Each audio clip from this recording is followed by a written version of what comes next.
ce matin. Le Dieu de gloire est parmi nous ce matin. Alléluia, si tu le crois, dis Seigneur, je crois que tu es descendu pour me toucher ce matin. Oh, dis avec plus de conviction, je crois que tu es descendu pour me toucher ce matin. Alléluia, alléluia. Il est merveilleux notre Seigneur. Il est merveilleux notre Dieu. Il mérite d'être célébré. Il mérite d'être élevé. Il mérite d'être glorifié. Oui, il est celui qui ne manque jamais au rendez-vous. Nous célébrons sa présence. Nous célébrons son nom. Nous le rêvons au-dessus de tout. En ce lieu, et tous les hommes soient trouvés pour menteurs. Et que Dieu, pour seul que Dieu, pour le seul fidèle, Seigneur, que la gloire, l'honneur, la puissance te reviennent maintenant et pour le siècle des siècles, nous disons tous Amen. Gloire à Jésus. Je tiens par la présente souhaiter à toute l'assemblée joyeuse fête de Pâques. C'est vrai, comme nous l'avons toujours dit à chaque année, nous ne cessons de le rappeler. La Pâque pour nous, ce n'est pas une journée. La Pâque pour nous, ce n'est pas aujourd'hui dimanche. La Bible nous enseigne que depuis que le Christ est venu, depuis que le Christ s'est sacrifié à la croix, depuis que le Christ a versé son sang, qu'il est allé dans le tombeau durant 3 jours, et après 3 jours, il a été ressuscité d'entre les morts, et aujourd'hui il vit. Et l'apôtre Paul, ayant compris cette révélation, dira que Jésus-Christ est notre Pâque. Cela ne concerne pas une journée, mais celui qui a été sauvé comprend que ma Pâque, je la vis à tous les jours. Ma vie de résurrection, je la vis à tous les jours. Parce que tous les jours, Jésus est une réalité. Tous les jours, Jésus est une réalité. Alléluia. Alléluia.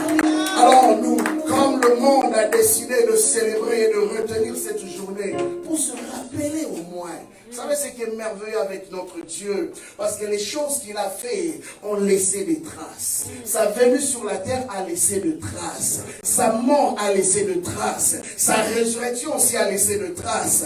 Et les conventions du monde se sont dit non, nous ne pouvons pas laisser passer cela ainsi. Il faut que nous puissions retenir au moins une journée. Mais ils sont tellement troublés eux-mêmes. Ils n'arrivent pas à avoir une journée précise comme ils l'ont fait pour le 25 décembre. Pâques varie. Ça peut être vers la fin du mois de mars, tout comme ça peut être vers le début du mois d'avril, parce qu'on n'arrive pas à comprendre ce mystère. Bien aimé, le calendrier humain même est troublé, parce que le mystère de la résurrection est un mystère qui dépasse l'entendement humain.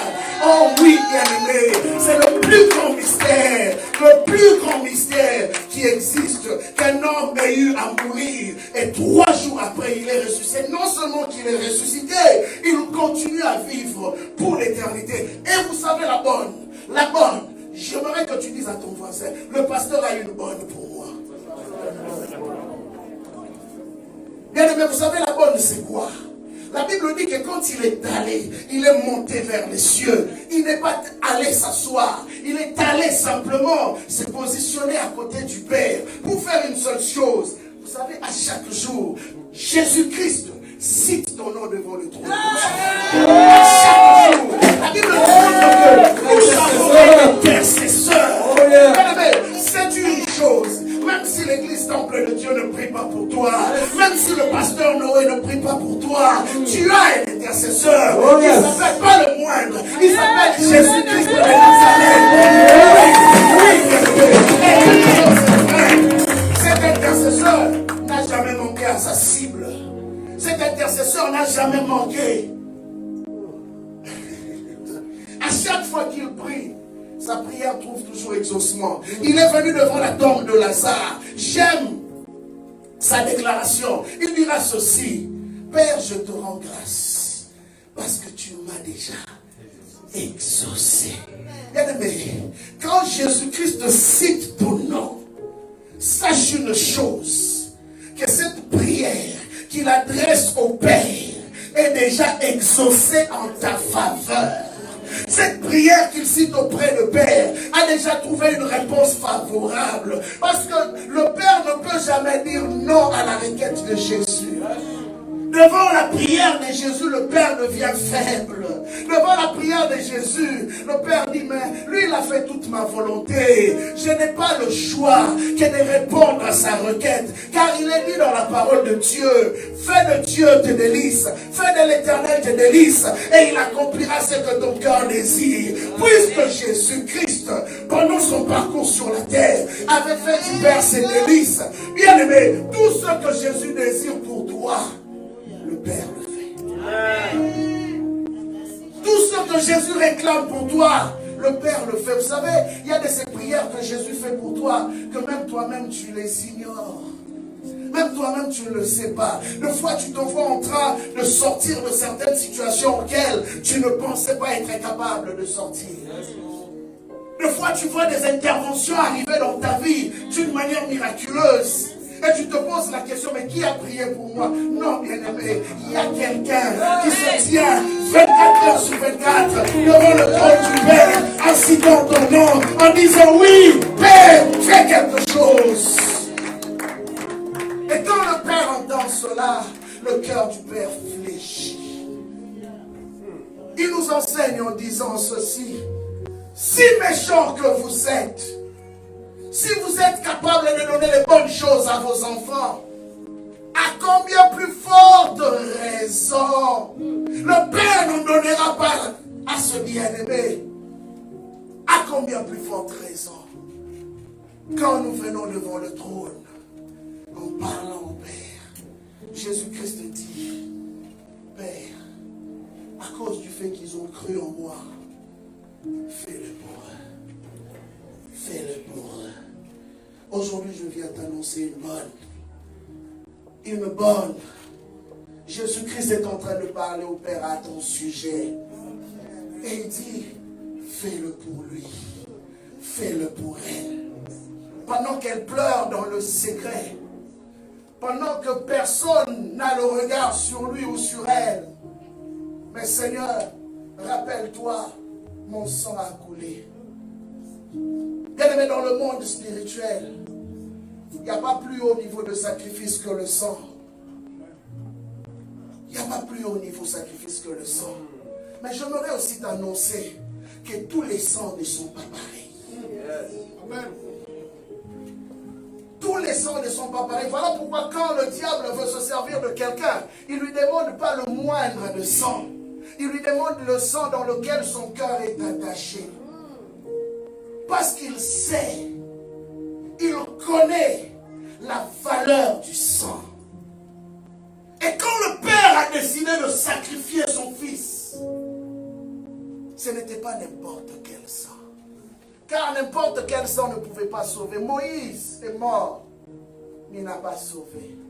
Josué est mort, mais son sang n'a pas eu de la valeur. Abraham, le père de la foi, est mort, mais son sang n'a pas eu autant de valeur. Tous les prophètes même qui ont été tués, Ésaïe et tout le reste, leurs sangs n'ont pas eu la même valeur. Mais ce sang-là, quand il a coulé, la Bible dit, à la fin, il dira ceci, tout est accompli. À la fin, il dira ceci, il n'y a plus rien à faire, car tout vient d'être fait. Bien-aimé, tu n'as pas besoin d'un autre sang, car il est écrit, ils l'ont vaincu à cause du sang de l'agneau et de la parole de leur témoignage. Bien-aimé, il n'y a que ce seul sang qui pouvait changer l'histoire de ta vie, qui pouvait te prendre de pécheur en saint. J'ai expliqué ce mystère à quelques personnes. Bien-aimé, je ne deviens pas saint ou tu ne deviens pas saint parce que tu ne pêches plus. Vous imaginez la puissance du sang de Jésus. Tu deviens saint simplement parce que tu as cru. Parce que tu as dit, Jésus, je crois à ton œuvre. Et la Bible te déclare saint. Waouh! Tu n'as pas besoin d'un mystère ou d'un rites religieux pour te canoniser et qu'on commence à t'appeler Saint Hugues.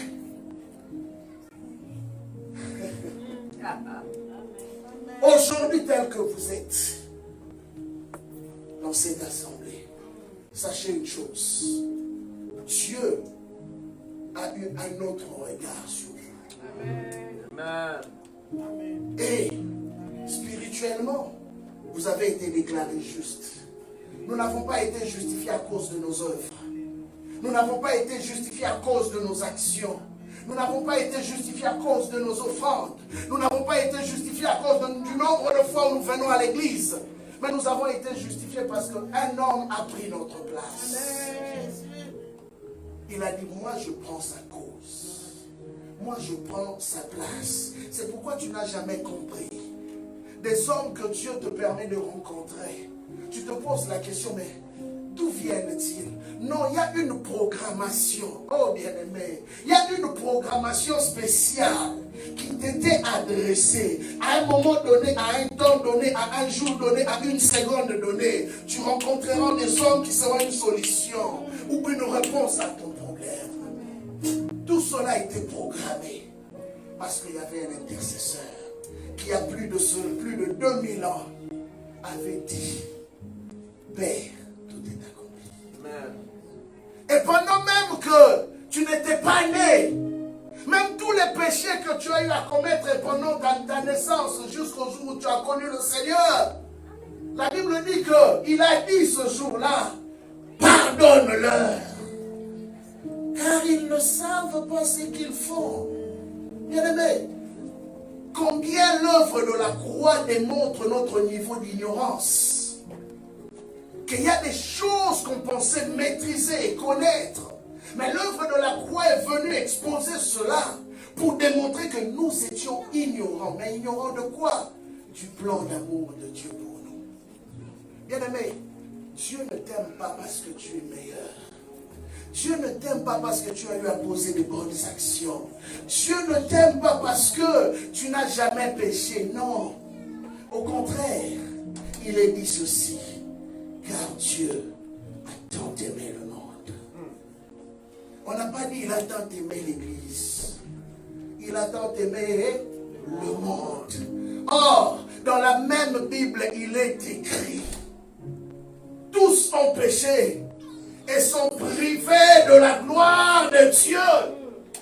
Mais c'est même Dieu qui a privé le monde de sa gloire à cause du péché. Va encore s'exprimer à nouveau. La Bible dit, car Dieu a tant aimé le monde qu'il a donné son Fils unique, afin que quiconque croit ne périsse point, mais qu'il ait la vie éternelle. Bien-aimés, nous célébrons la Pâque parce que nous nous rappelons qu'il y a une vie qui a été sacrifiée pour moi. Ce n'est pas un passeport pour aller pécher. Ce n'est pas un visa pour aller pécher. Parce que celui qui est conscient de l'amour qui lui a été démontré, bien-aimé, change sa voie. Décide de vivre maintenant pour faire plaisir à celui qui s'est sacrifié pour lui. Décide de vivre maintenant pour faire plaisir à celui qui a payé un grand prix pour lui. Bien-aimé, tu ne le méritais pas. Je ne le méritais pas. Mais il a quand même fait. Il a quand même fait. Imagine-toi un Dieu fait homme. Dieu créateur. Je me pose toujours la question. C'est pourquoi Paul, vous pouvez vous asseoir.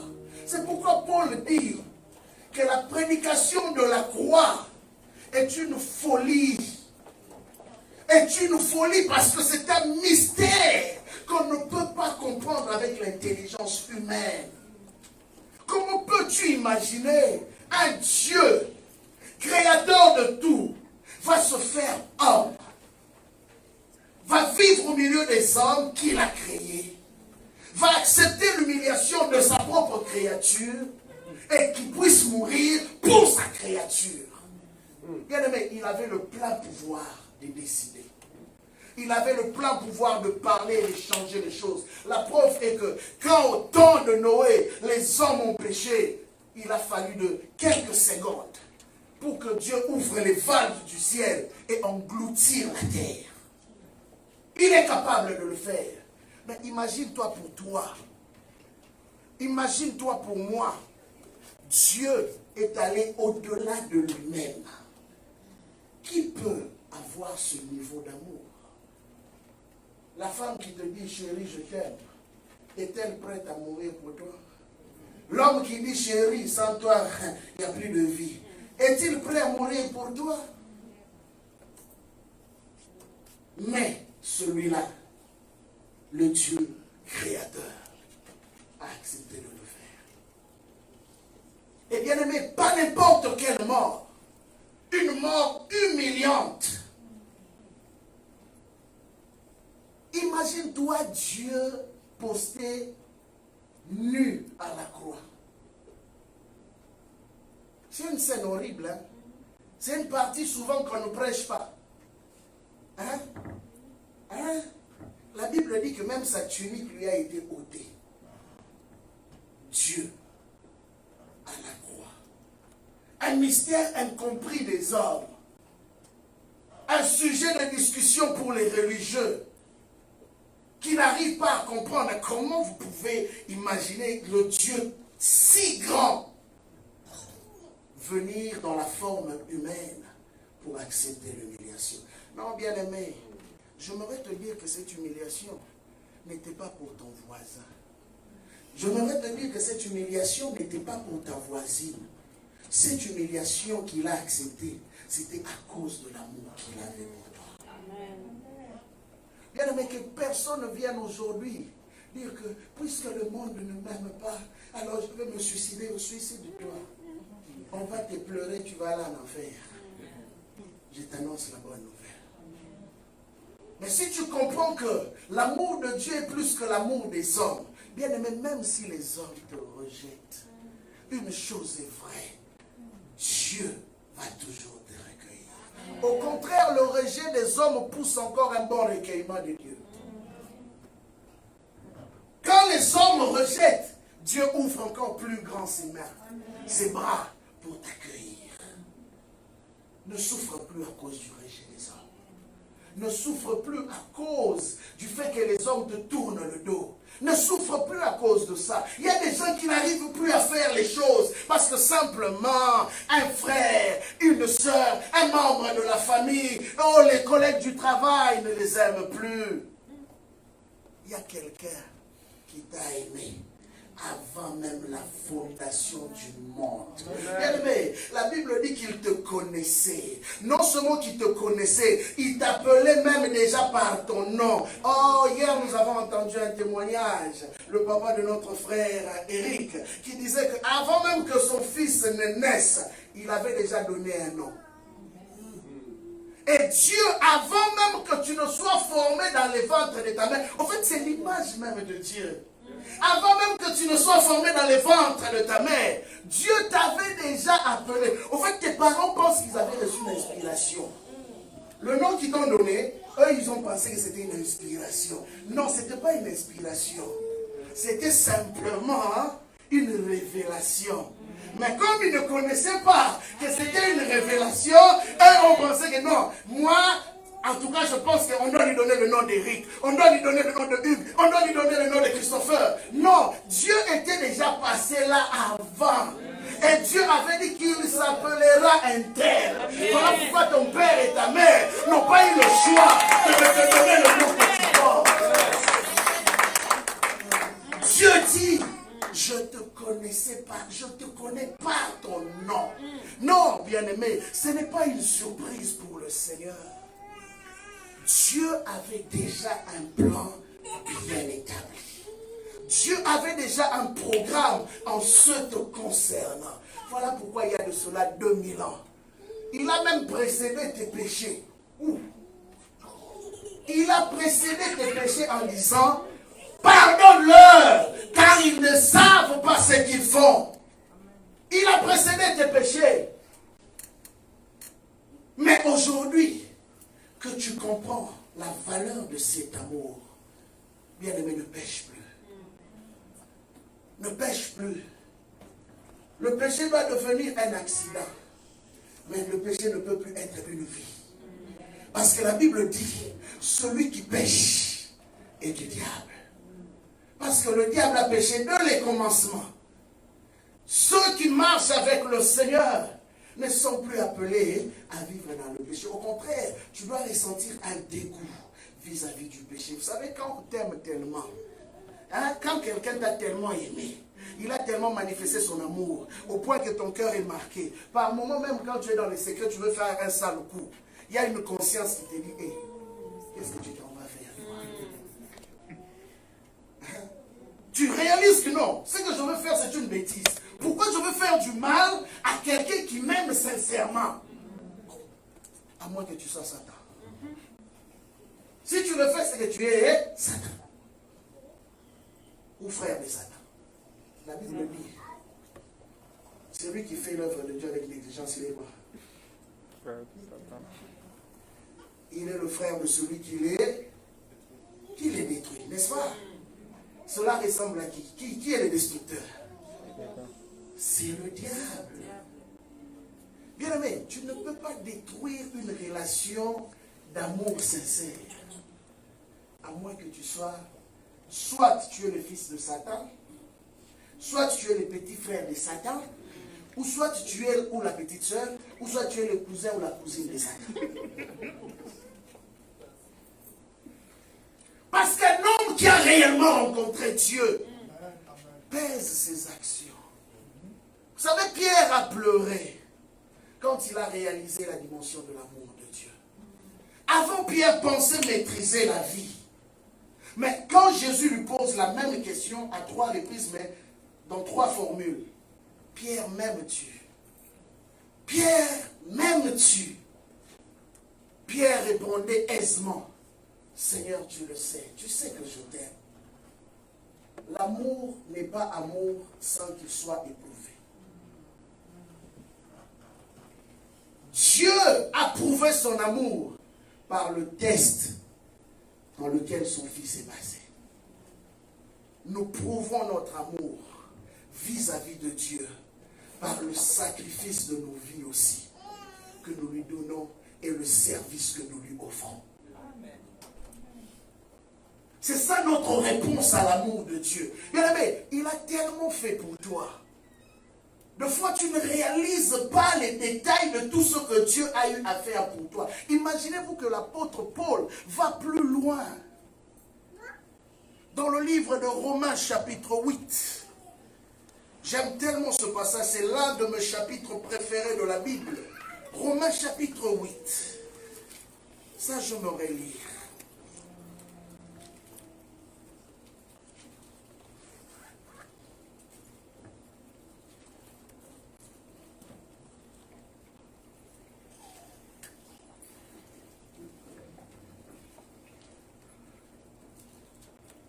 À compter du verset 28, il est dit ceci. Nous savons du reste que toute chose concourt au bien de ceux qui aiment Dieu. Écoutez bien, on a dit toute chose.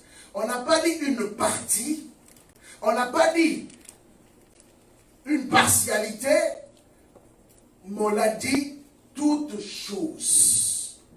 Dans tous les cas possibles que tu peux me citer, dans tous les événements possibles que tu peux me citer, la Bible dit que toutes ces choses concourent au bien de ceux qui aiment Dieu. Pourquoi? Parce que dans la vie, dans tous les événements que nous connaissons, il y a toujours une leçon à tirer.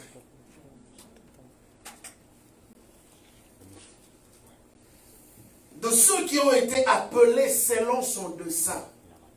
Non seulement cela concourt au bien de ceux qui aiment Dieu, mais aussi de ceux qui ont été appelés selon son dessein. Le dessein, c'est quoi?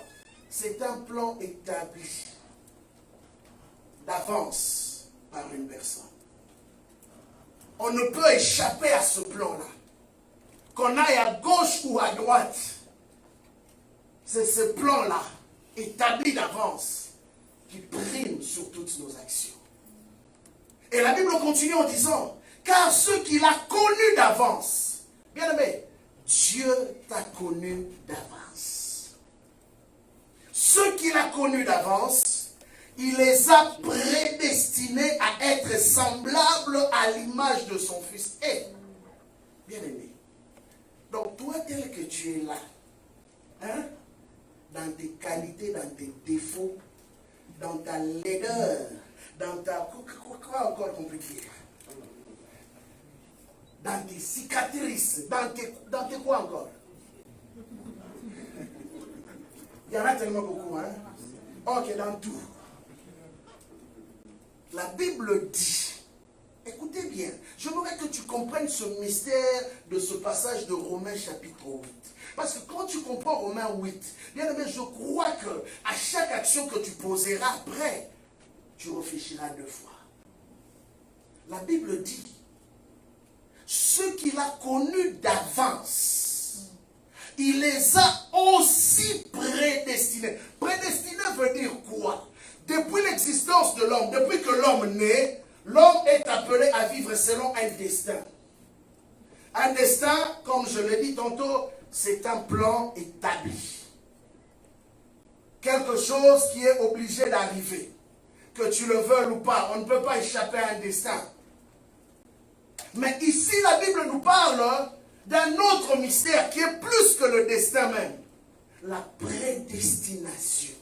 Cela veut dire que avant même que le destin, or le destin, c'est quelque chose qui est calibré, ou je peux dire, qui est planifié selon l'existence physique de l'homme.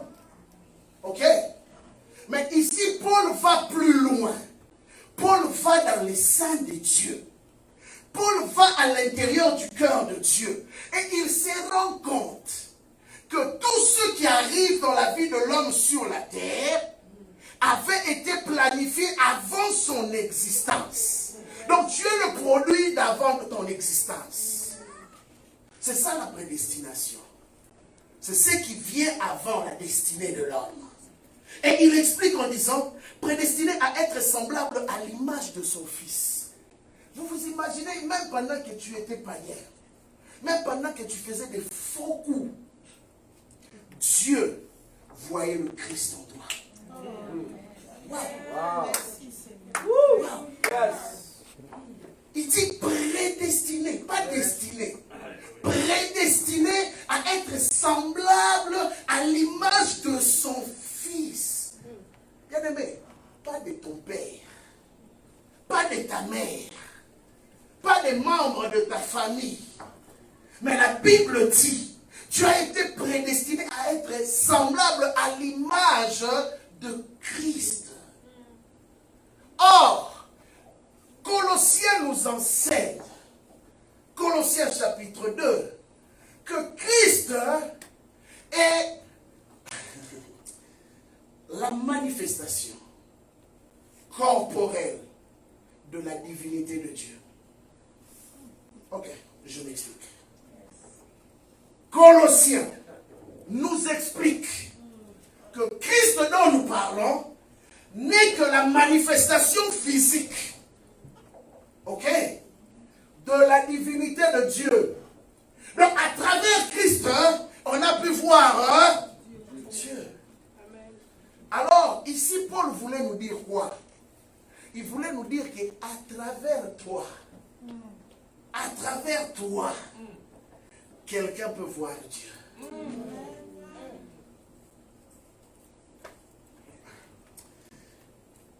Et il continue, afin que son fils fût les premiers d'entre plusieurs frères. Donc toi, tu n'es pas le frère simplement de ton frère physique avec lequel tu es né dans une même famille ou biologique. Mais tu es le frère de Jésus. Ça veut dire quoi? Ce qu'était Jésus en son temps, il y a de cela 2000 ans, c'est ce que Dieu voit en toi aussi. Dieu a présenté Jésus dans le livre de Luc chapitre 3. Regardez ce que le Père dit. La Bible dit que pendant que Jean-Baptiste était en train de les baptiser, Jésus priait et le ciel s'ouvrit.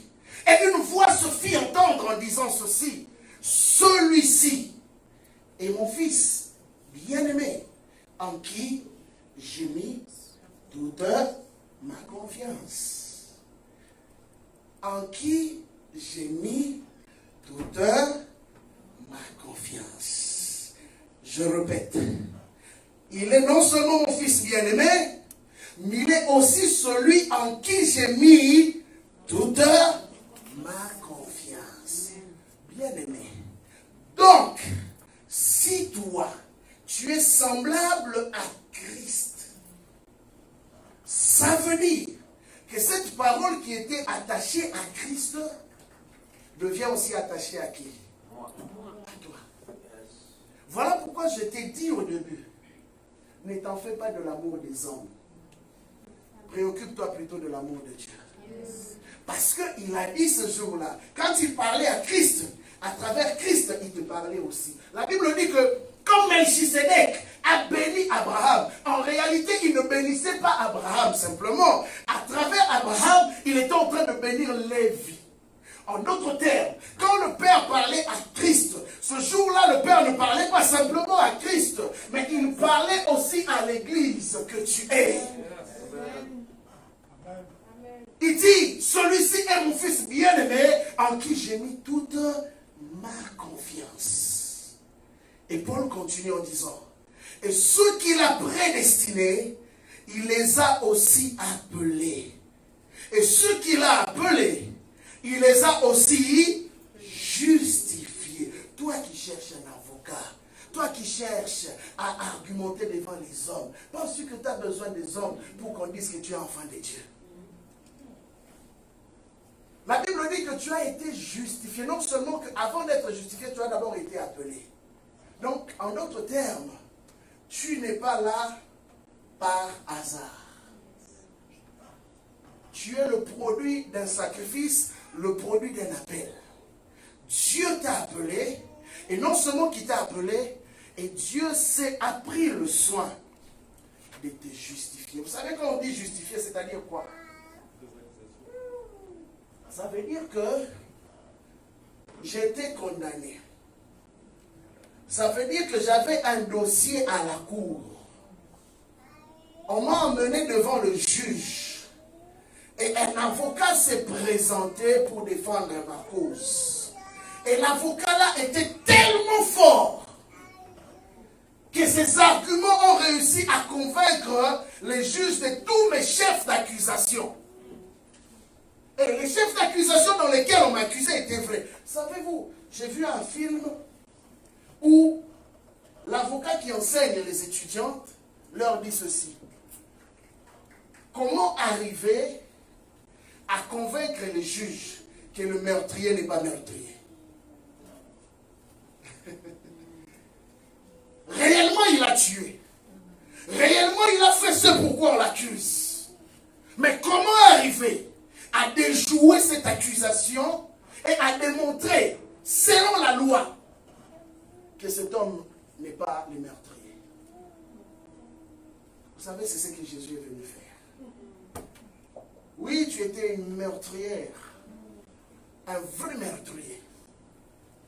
Oui, tout ce qu'on t'accuse là, oui, on va retrouver ces choses dans ton passé. Parce que je parle d'un CV passé, d'un CV présent. Mais quand Jésus est venu, il a fait une chose. Il a dit, vous savez, toutes ces accusations-là que vous avez sur lui, moi je le prends à ma charge. Voilà pourquoi la Bible dit, à la croix, lui qui n'était pas pécheur, il s'est fait pécheur à notre place. Il n'était pas pécheur, Jésus n'a jamais péché. Mais ce jour-là, à la croix, il est devenu pécheur. Il a pris les péchés de l'humanité qu'il a portés sur lui. Il a pris le pauvre de l'humanité, il l'a porté sur lui. Voilà pourquoi il a dû même crier, Père, Père, pourquoi m'as-tu abandonné? Pourquoi m'as-tu abandonné? Parce qu'il portait le fardeau de ton péché. Et le fait que lui, il a accepté de porter le fardeau de ton péché, cela a fait en sorte que tu es entré dans la classe de justifié. On t'a regardé, les accusations qui reposaient sur toi, on n'a plus rien trouvé. Et les gens se posent la question, mais comment ça se fait?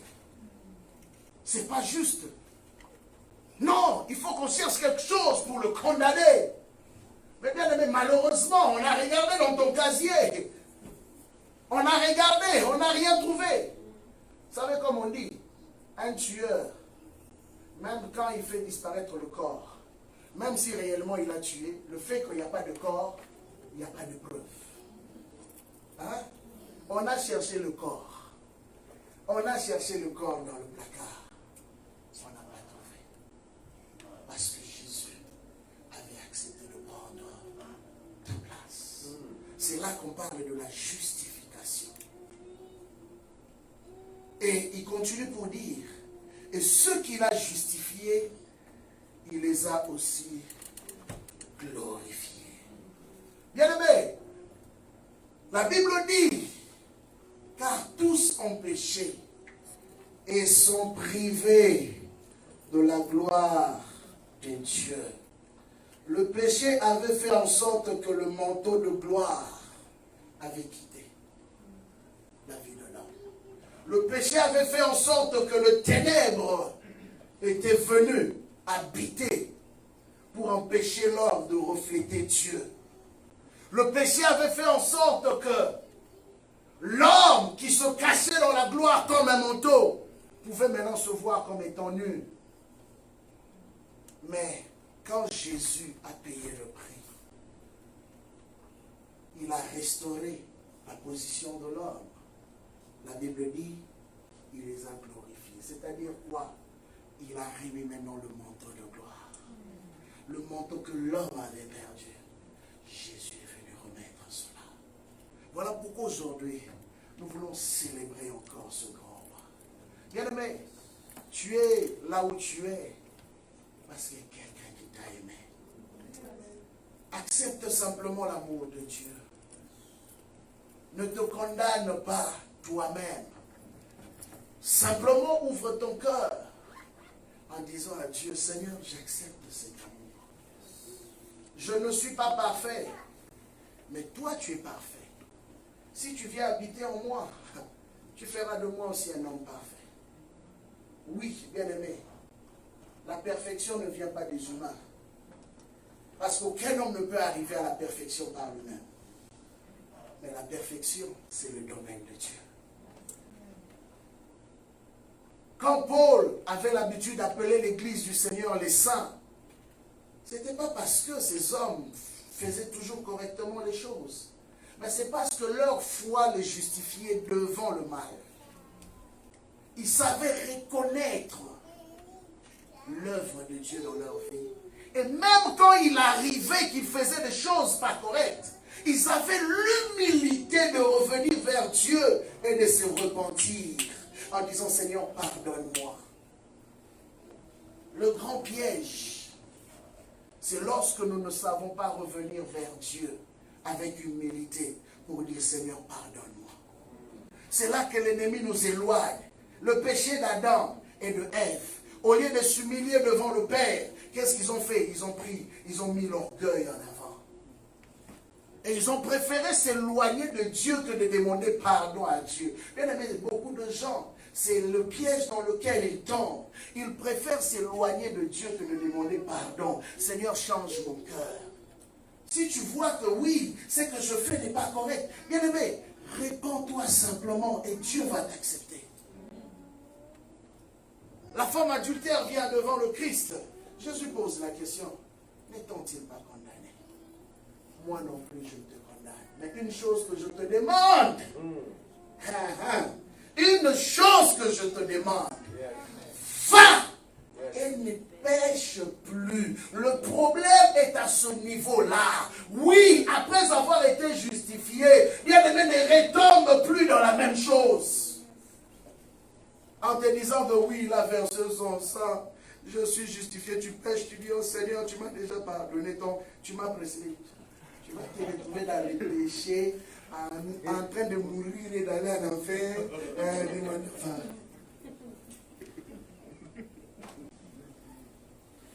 La Bible dit, celui qui est de Dieu ne pêche plus. Celui qui est de Dieu doit avoir horreur au péché. Parce que ta nature même t'empêche de te dire non, ça ce n'est pas pour toi. Ce n'est plus pour toi. Ce n'est pas la vie que tu dois mener. Ne te réjouis pas du mal. Tu dois au contraire chercher à plaire celui qui a payé le prix pour toi. Cherche à lui faire plaisir. Bien-aimé, aujourd'hui, rappelle-toi simplement qu'il n'est pas mort en vain. Il est mort parce qu'il t'aimait. Il est mort parce qu'il voulait que tu t'identifies à lui. Il est mort parce qu'il voulait que ta vie change.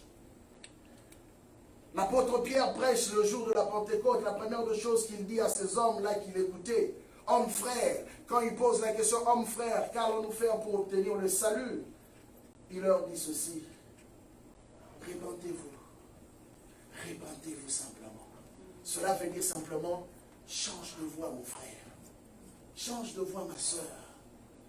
Ne fais pas des choses en cachette et en secret parce que Dieu voit tout. Il voit tout. L'œuvre de la croix n'est pas une justification au mal. Non. Nous ne prêchons pas pour dire aux gens, continuez à pécher parce que Jésus a tout fait. Non, non, non, non, non. Loin de là, ma pensée. Je voudrais simplement te montrer que l'œuvre de la croix est plus grande que ton péché. Et si tu ouvres ton cœur en revenant vers lui pour dire, Seigneur, sauve-moi, aide-moi, il le fera. Parce que son amour ne te condamne pas. Au contraire, son amour te dit, viens tel que tu es. Je suis prêt à t'accueillir. Est-ce qu'on va acclamer le Seigneur?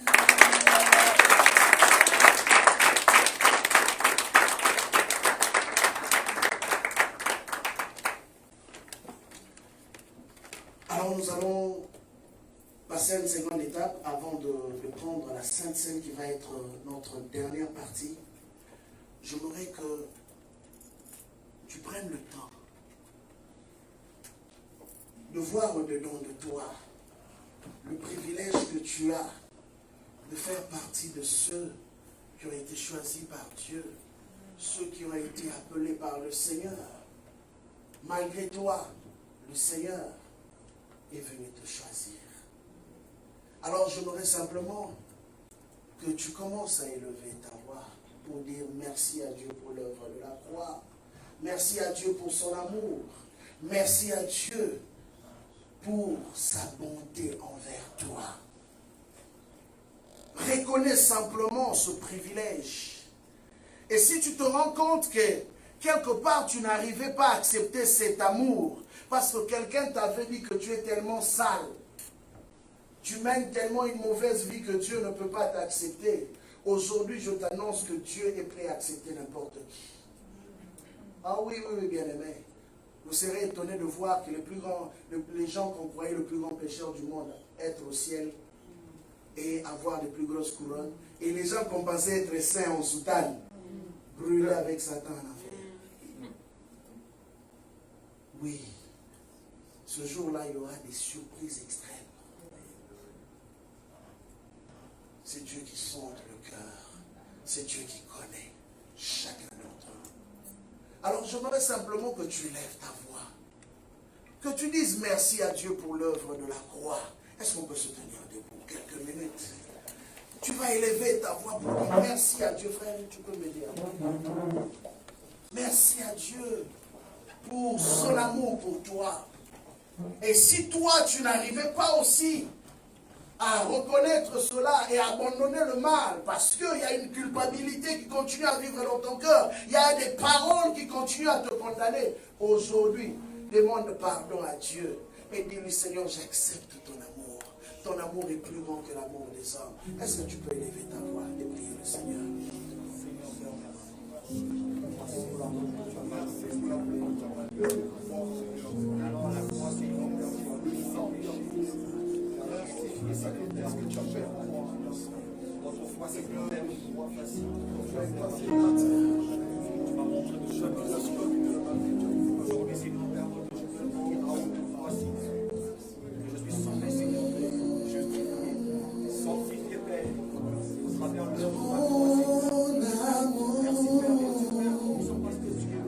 ta puissance, ta présence dans ma vie,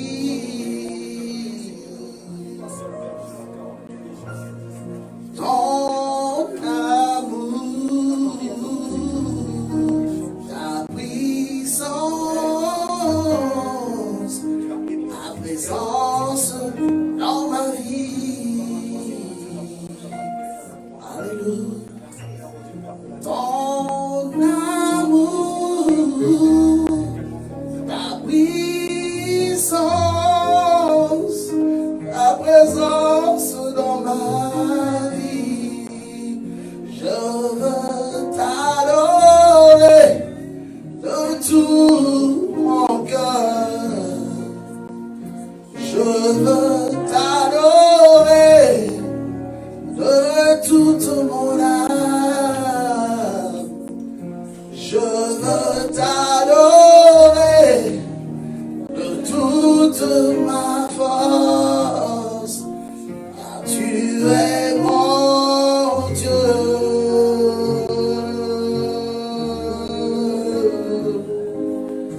Tu es mon Dieu.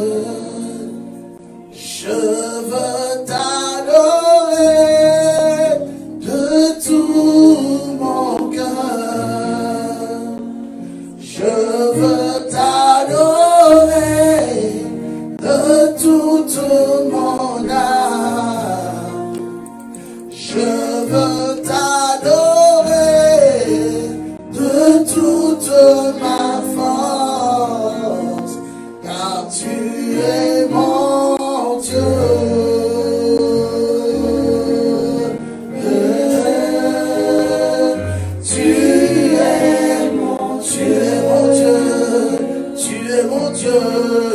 Tu es mon Dieu, car tu es mon Dieu.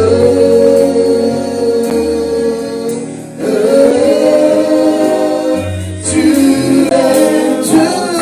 mon Dieu, tu es mon Dieu, tu es mon Dieu.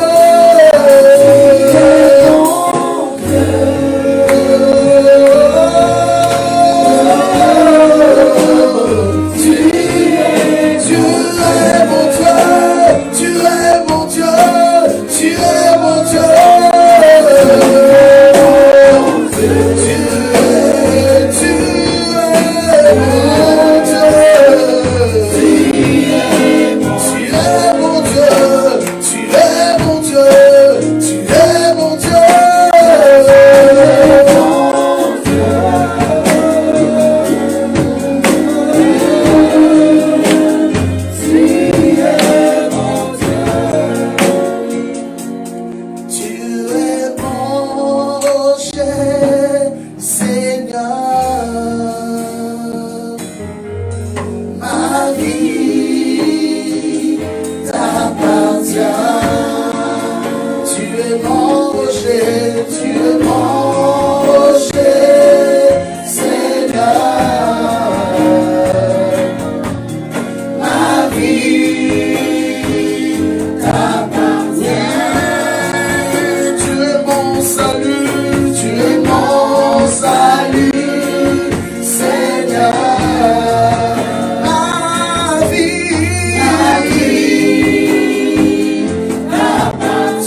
aussi, quand vous vous réunirez, prenez ce vin et mangez ce pain en mémoire de mon sacrifice pour vos vies. Aujourd'hui, simplement, nous voulons encore nous remémorer l'œuvre que notre Dieu, notre amour, a eu à manifester pour chacun d'entre nous.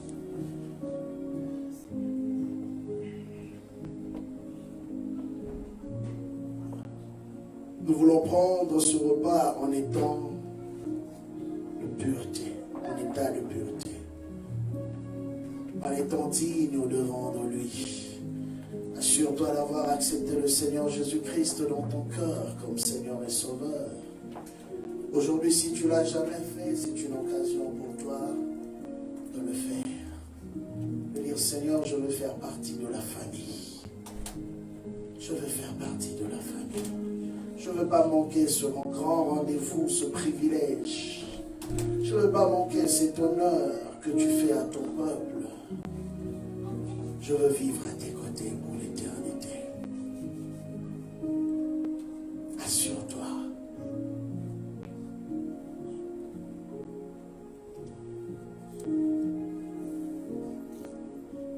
Aujourd'hui, je voudrais t'inviter à cette table. Pour tous ceux qui savent que moi, j'ai eu à faire ce pas. Moi, j'ai eu à obéir à sa parole. Je suis passé par les eaux de baptême en obéissance à sa parole. Et aujourd'hui, je me sens digne d'être appelé enfant de Dieu. Et je m'aurais communié encore avec le corps du Christ. Je l'aurais invité devant. Je l'aurais invité. Venez rapidement et puis nous allons passer à la table du Seigneur. Alléluia.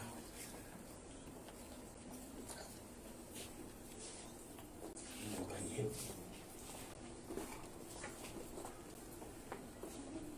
Seigneur, je te prie de sanctifier ce repas que nous allons prendre en ton honneur. Yahweh, tu nous appelles à prendre ce repas en étant digne. Voilà pourquoi je viens sanctifier ce repas que nous allons prendre. Et que cela emmène ton peuple encore dans la dimension de réaliser ton œuvre dans la vie de chacun. Je bénis ces instants au nom puissant de Jésus. Amen. Alors, on peut passer le partage. Alléluia.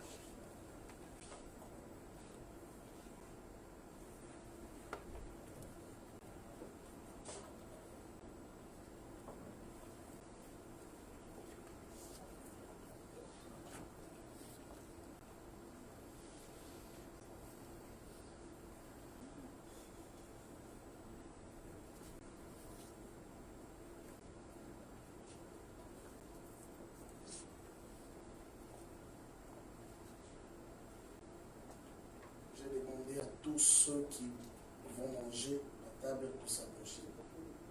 On ne va pas juste aller manger là. Avancez.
voudrais simplement que de là où tu es, que tu commences à élever ta voix. Rends grâce au Seigneur pour ce privilège qu'il t'a accordé encore en ce jour de participer à cette table. Élève ta voix, bénis le nom du Seigneur. Alléluia. Seigneur, que l'honneur, la gloire et la puissance te reviennent. Tu l'as fait pour moi, tu l'as fait pour mon frère, tu l'as fait pour nous. Aujourd'hui, nous sommes fiers de faire partie de cette famille. Est-ce que, Seigneur, à travers cette œuvre, nous venons communier encore avec l'œuvre que tu as accomplie pour chacun d'entre nous. Seigneur, emmène-nous encore dans les profondeurs de la découverte des choses que tu as réservées pour nous. C'est ainsi que nous t'avons prié. Au nom puissant de Jésus, nous disons tous. Amen. Amen. Que le Seigneur vous bénisse. Nous pouvons reprendre nos places.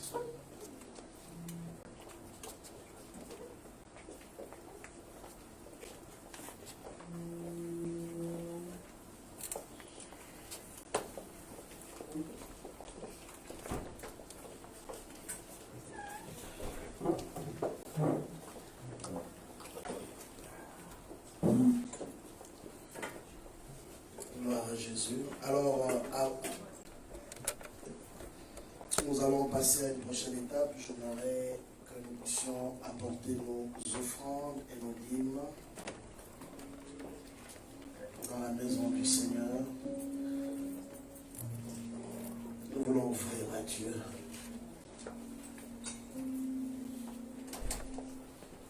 Pour ceux qui n'ont pas du cash, comme nous le savons, nous avons la machine où vous pouvez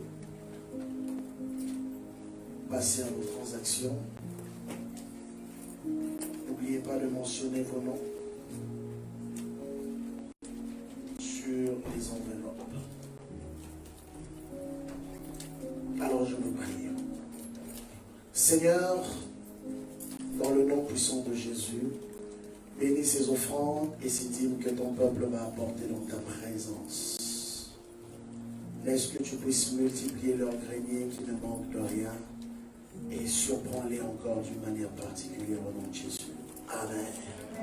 Pour ceux qui nous suivent aussi en ligne, si vous voulez faire vos transferts, n'oubliez pas, vous pouvez soit les envoyer à travers cet email église.temple-de-dieu2009@gmail.com ou encore vous pouvez nous contacter directement, soit par cet email ou encore mon email personnel noemboyayi@gmail.com. Comme ça, on va vous expliquer comment vous allez procéder pour ceux qui ne sont pas sur place au Canada. Que le Seigneur bénisse. Alors, on peut rapidement avancer pour ceux qui ont déjà rempli leurs enveloppes. Alors, ce matin, avant de clôturer, nous allons faire une chose. Nous aimons entendre les témoignages, n'est-ce pas?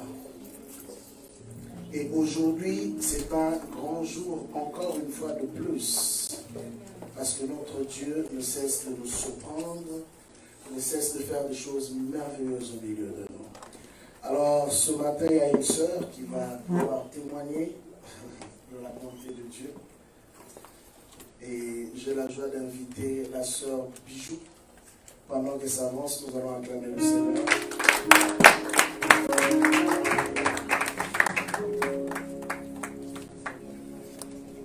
Amen.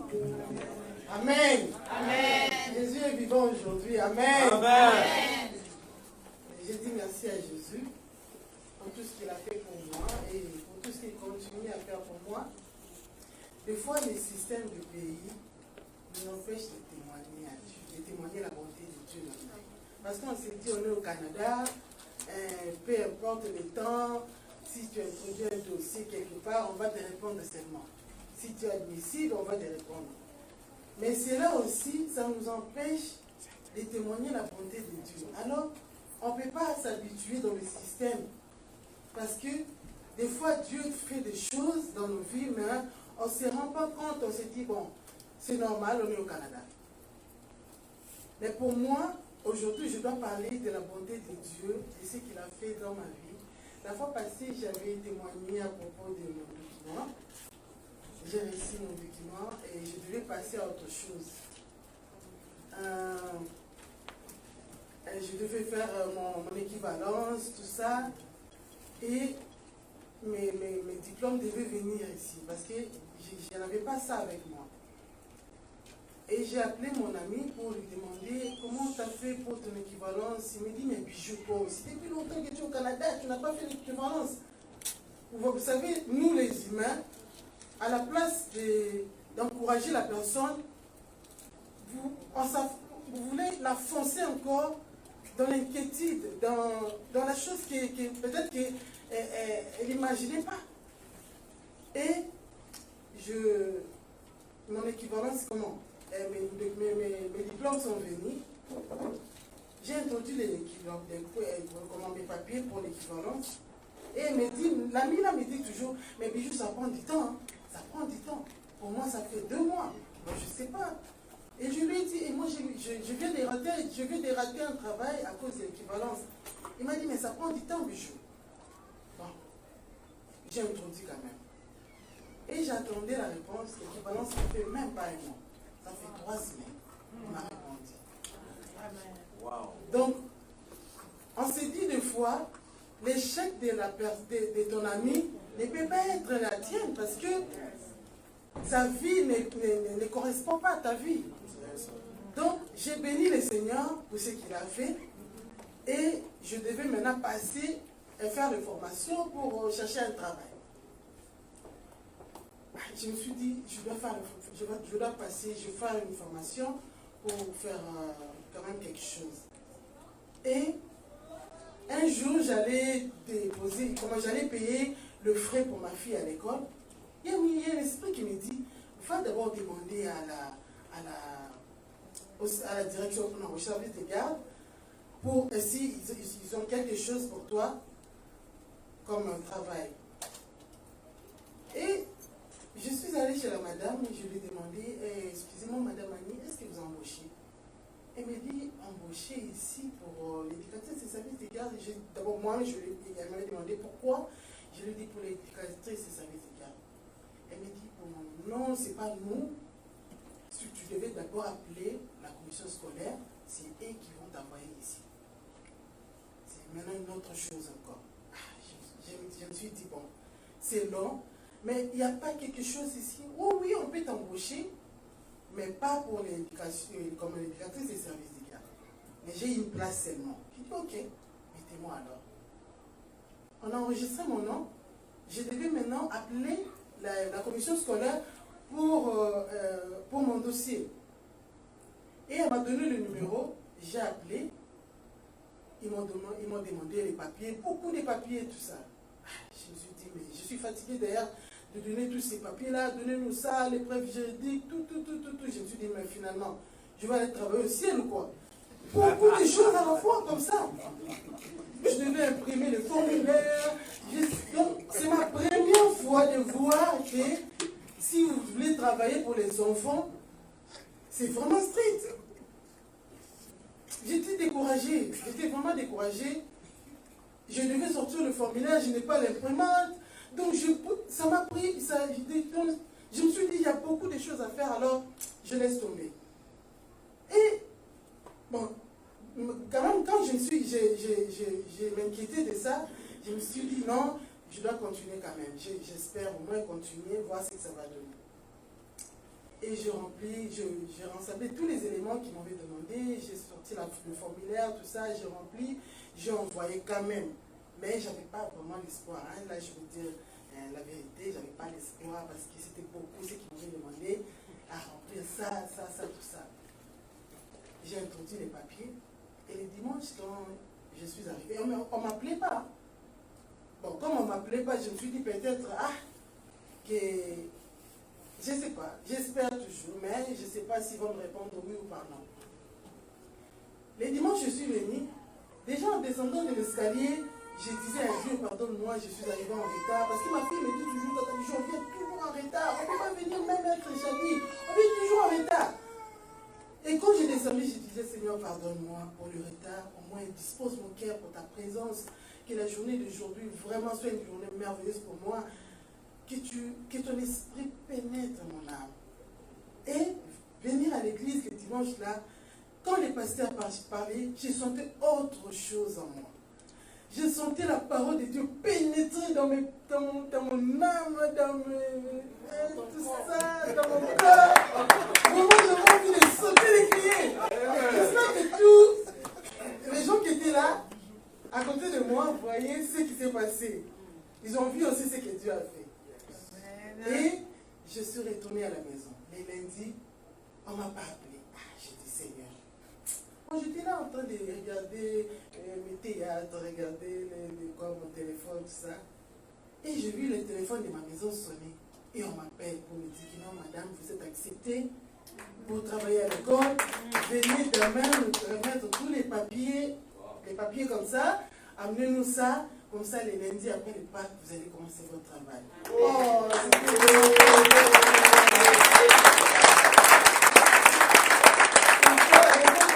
je bénis le Seigneur parce qu'on ne doit pas s'accrocher au système du pays.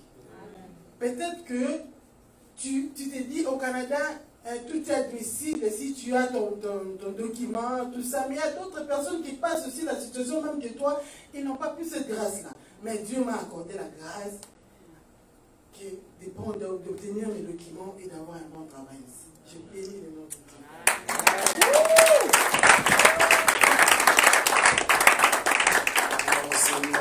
Alléluia. N'est-ce pas que Dieu est merveilleux? Prions un Dieu de miracle.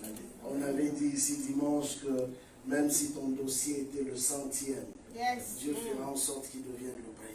Elle, dans la semaine qui a suivi, elle a vécu ce miracle. Il est un Dieu fidèle. Amen. Alors sans plus tarder, nous allons nous tenir debout. Après le culte, ne soyez pas pressés. Il y a quelque chose que notre sœur Sylvie a préparé pour que nous puissions célébrer la Pâque ensemble dans la communion. Alors ne soyons pas pressés, nous allons un peu manger, discuter ensemble. Ça fait longtemps. Pour certaines personnes qu'on ne s'est pas vu depuis l'année passée, c'est la première fois qu'on se revoit. Alors nous voulons profiter de ce moment pour passer du temps ensemble et parler. On me pose la question, pendant les 3 mois, qu'est-ce que tu faisais? Qu'est-ce que tu as eu à faire dans ta vie? Là, nous avons entendu un témoignage, mais je sais que peut-être qu'il y en a encore d'autres qui n'ont pas encore témoigné. Alors pose la question à ton frère et à ta soeur. Oui, depuis le 26 décembre jusqu'à présent, qu'est-ce que tu as fait dans ta vie? Donc tu vas entendre aussi les témoignages. Alors nous allons élever nos mains, nous élevons nos voix. Nous élevons nos mains vers toi. Nous élevons nos mains vers toi. Nous élevons nos mains. Nous élevons nos mains. Nous élevons nos mains vers toi. Oui, Seigneur, nous élevons. Nous élevons nos mains vers toi. Oui, Jésus, nous élevons. Nous élevons nos mains vers toi. Yahweh, nous élevons. Nous élevons nos mains. Nous élevons. Nous élevons nos mains. Yahweh, nous élevons nos mains vers toi. Tu es saint. Tu es saint, saint, saint, saint, saint. Tu es saint. Tu es saint, saint, saint. Tu es saint. Tu es saint. Tu es saint, saint, saint, saint, saint. Tu es saint. Tu es saint, saint,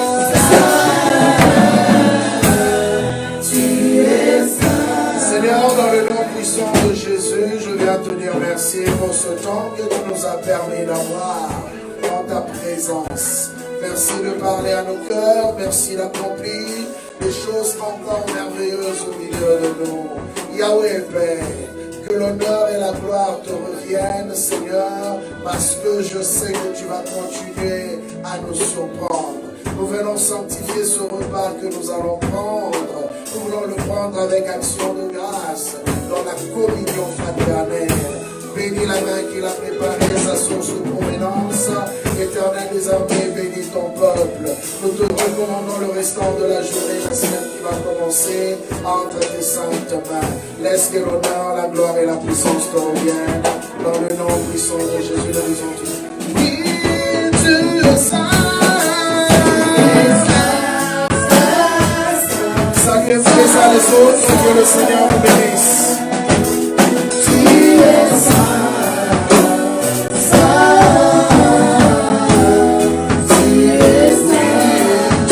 It's